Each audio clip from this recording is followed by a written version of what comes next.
Selamat sore teman-teman pemuda remaja. Sore. Pada sore hari ini kita akan mendengarkan sedikit firman Tuhan. Namun sebelum itu, marilah kita bersatu dalam doa. Bapa yang baik, Bapa kita segalanya, puji dan syukur kami aturkan karena kasih-Mu masih membolehkan kami untuk berkumpul tempat ini. Ya Tuhan, sebentar lagi kami akan mendengarkan sedikit dari firman-Mu. Berikanlah kami hikmat dan kebijaksanaan agar apa yang kami dengar dapat kami resapi dan dapat kami lakukan dalam kehidupan kami sehari-hari. Amin. Renungan pada sore hari ini saya ambilkan dari Mazmur 138 yang akan saya bacakan buat teman-teman semua. Nyanyian syukur atas pertolongan Tuhan. Dari Daud. Aku hendak bersyukur kepadamu dengan segenap hatiku. Di hadapan para Allah aku akan bermaksud. Aku hendak sujud ke arah bait-Mu yang kudus dan memuji nama-Mu, oleh karena kasih-Mu dan oleh karena setia-Mu, sebab Kau buat nama-Mu dan janji-Mu melebihi segala sesuatu. Pada hari aku berseru, Engkau pun menjawab aku. Engkau menambahkan kekuatan dan jiwaku. Semua raja di bumi akan bersyukur kepadamu ya Tuhan, sebab mereka mendengar janji dari mulut-Mu. Mereka akan menyanyi tentang jalan-jalan Tuhan, sebab besar kemuliaan Tuhan. Tuhan itu tinggi, namun Ia melihat orang yang hina dan mengenal orang yang sombong dari jauh. Jika aku berada dalam kesesakan, Engkau mempertahankan hidupku. Terhadap amarah musuhku, Engkau mengulurkan tangan-Mu, dan tangan kanan-Mu menyelamatkan aku. Tuhan akan menyelesaikannya bagiku. Ya Tuhan, kasih setia-Mu untuk selama-lamanya bersamalah Engkau dan Amin. Renungan pada sore hari ini saya memberikan judul Darfur, atau dalam bahasa Indonesia itu mengutamakan Tuhan. Saya yakin teman-teman di sini saya akan mulai dengan istilah yang lain dulu, dan saya yakin juga istilah ini bukan istilah yang asing lagi buat saya.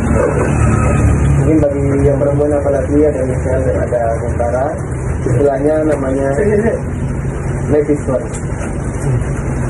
Pasti hampir semua kita pernah mendengar istilah ini ya, ladies first. Nah, saya akan memberikan sebuah penjelasan tentang latar belakang penggunaan kata ini. Jadi waktu Perang Dunia Pertama, itu kan ada banyak korban yang berjatuhan.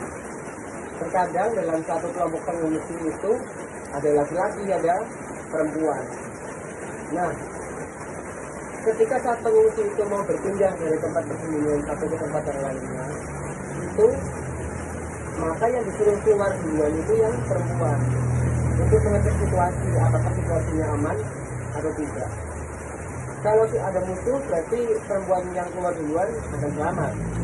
Tetapi tidak ada musuh, maka perempuan itu yang pertama tembak atau dia yang keluar dari markas duluan. Nah itulah sejarah singkat mengenai kata ladies. Nah, pada saat ini kita akan mempelajari istilah yang lain. Kalau tadi kita belajar tentang ladies first, maka sekarang kita akan belajar tentang God first. God first, kalau dalam bahasa Indonesia, itu artinya mengutamakan Tuhan. Nah, dari mana kita akan belajar tentang mengutamakan Tuhan ini? Dari ayat yang sudah kita baca tadi, Mazmur 138. Teman-teman remaja, di Mazmur 138 kita belajar tentang mengutamakan Tuhan, terkhususnya dari seorang tokoh yang pasti tidak jarang kita dengar, yaitu Daud. Sebenarnya apa sih yang dilakukan Daud dalam rangka mengutamakan Tuhan dalam kitab ini? Setidaknya ada 3 perilaku Daud yang dia lakukan untuk menunjukkan bahwa yaitu mengutamakan Tuhan.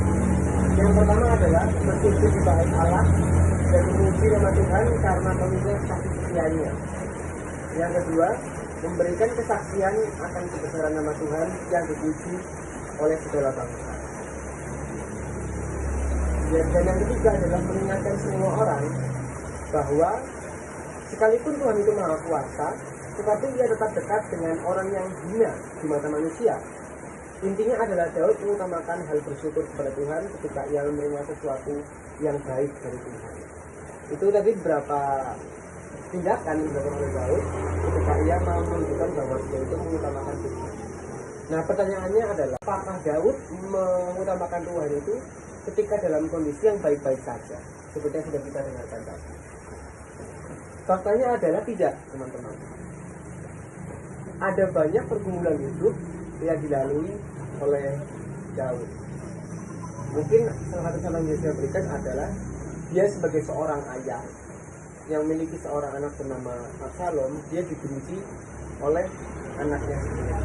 Bahkan teman-teman, di ayat yang ke-7 dijelaskan bahwa Daud juga pernah mengalami kesesatan. Ayat 7 berbunyi, jika aku berada dalam kesesatan, engkau mempertahankan hidupku. Terhadap amarah musuhku, engkau mengulurkan tanganmu menyelamatkan aku. Nah, dalam ayat yang ke-7 kita dijelaskan bahwa Daud mengutamakan Allah itu tidak hanya dalam kondisi yang menyenangkan, tetapi juga dalam kondisi yang kurang menguntungkan. Kalau dalam ayat tadi disebutkan kesesatan.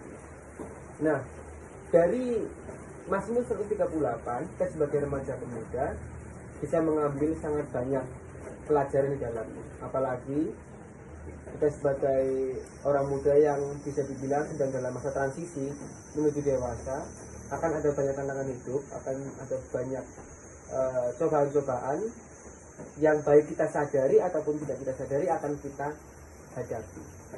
Sebagai contoh, mungkin ketika kita sedang ada masalah dengan pasangan kita, dengan pacar kita, atau mungkin dengan orang tua kita, dengan orang terdekat kita, maka apa yang harus kita lakukan? Yang pertama tadi sesuai dengan yang sudah kita baca, mengutamakan Tuhan, menempatkan Tuhan untuk ikut campur, untuk melakukan pekerjaannya dalam setiap permasalahan yang kita hadapi. Itu yang sepatutnya kita lakukan. Bukannya kok malah kita sebagai anak muda ketika ada masalah kita malah upload ke status WA atau ke Twitter atau ke IG. Kita seolah-olah itu malah mengutamakan hal-hal yang lain di luar pada Tuhan. Pelajaran yang hari ini kita bisa ambil adalah kita mengutamakan Tuhan bukan hanya ketika dalam kondisi yang baik-baik saja, tetapi juga dalam kondisi-kondisi yang kurang menguntungkan, kurang mengenakan. Kita juga harus mengutamakan Tuhan sebagai landasan kehidupan kita. Mungkin yang menginspirasi kita pada sore hari ini, marilah kita bersatu dalam doa. Puji dan syukur kami haturkan ya Tuhan, karena kasih-Mu sudah bolehkan kami untuk mendengarkan sedikit firman-Mu pada sore hari ini. Sore hari ini kami kembali diingatkan untuk mengutamakan Engkau dalam setiap langkah kehidupan kami, baik dalam kondisi yang suka maupun dalam kondisi yang susah. Mampukanlah kami ya Tuhan, agar dapat mampu untuk melakukan firman-Mu yang sudah kami cari. Haleluya, Tuhan. Amin.